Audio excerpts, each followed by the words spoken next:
Hello and welcome back to our special edition of Co and Occur. Today we're talking to the candidates in the Falmouth District of the Stafford County Board of Supervisors who will be on the ballot this coming November. I'd like to ask, starting with Ms. Baumke, both of you have expressed support for schools. That said, money short, where in our population is growing? Where's that money going to come from? I believe that money will come from our general fund allocation. Our revenues have continued to increase over the years and will continue to do so, and that money needs to come from the general fund. And we need to compensate our teachers more. The school division has been working very hard on trying to kind of realign the way they do business with their allocation of the resources that they receive from the Board of Supervisors. And I think with the new synergy system that they have in place now to track all the money, that things are going to be very different on the school board side. I was actually on the board when we approved that financial accounting system, and it's already doing a great job for the schools, and it will provide a lot more transparency with the school division's money and where they go. But the bottom line is that money has to come from the Board of Supervisors. Thank you, Matt. Greg? Of course, millions of dollars did go missing when Ms. Baumke was on the school board. I believe that the first thing that I would do when on the Board of Supervisors is to analyze the budget. I want to be sure that there is sufficiency of money to meet our goals for the school district.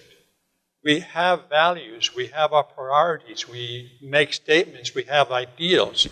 Do we have sufficiency of resources in the budget right now to meet our ideals for our students? If we can answer that in the affirmative, then by all means we need to do so.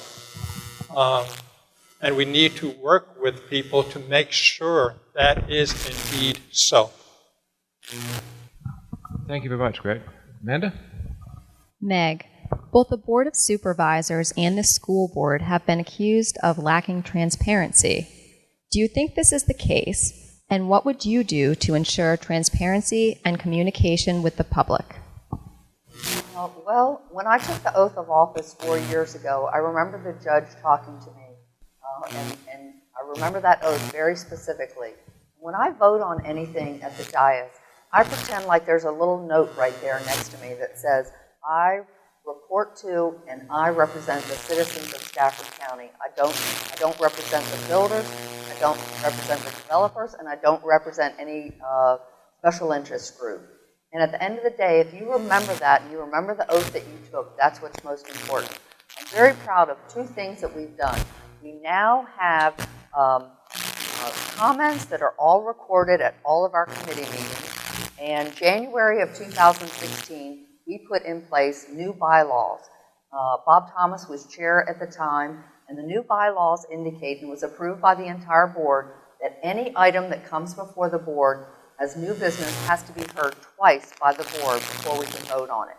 So, and that means you can't take it back into a committee structure, bring it out to the board, and have it voted on. So we have made great strides. If there's anything else we need to do, I will definitely be in favor of it. Thank you. Great, thank you, Meg. Same question for you, Greg. There is a lack of transparency. Oftentimes, minutes to the board are posted the same day of, or maybe the day before. People do not know what is on the agenda to be heard.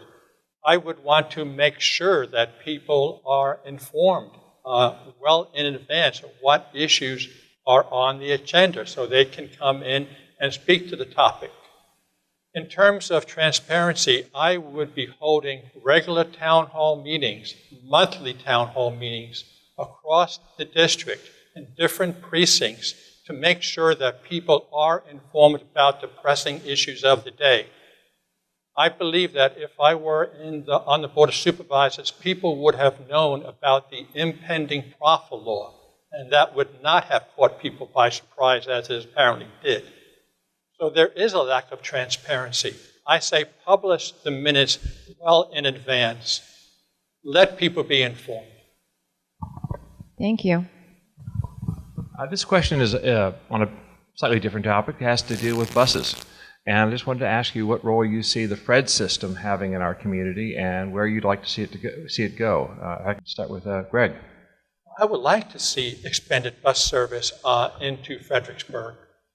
I was concerned about public transportation for seniors, so I called the local area on aging, and they told me that they do have bus service for seniors, but it's not flexible. They have to schedule well in advance. They don't transport people to regular appointments.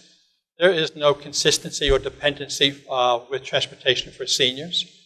I would want to make that happen because it is senior citizens that would rely mostly on public transportation, I believe, and I want that to be flexible for them. Meg? I have not been that active regarding transportation issues related to the FRED system. I'd be more than willing to have a conversation with people about that if they bring that to my attention. We can always look to improve anything that we're doing in the community and look at our resources and determine if we have the funding available to expand and maybe change or alter any routes that are out there. Thank you. Thank you, Meg. We're going to take a break now, and I'd encourage you to come back because we're having a very dynamic discussion. This is a true exercise in democracy. Two candidates discussing the issues right here on television, having a clear, concise back and forth. So we'll see you in just a moment.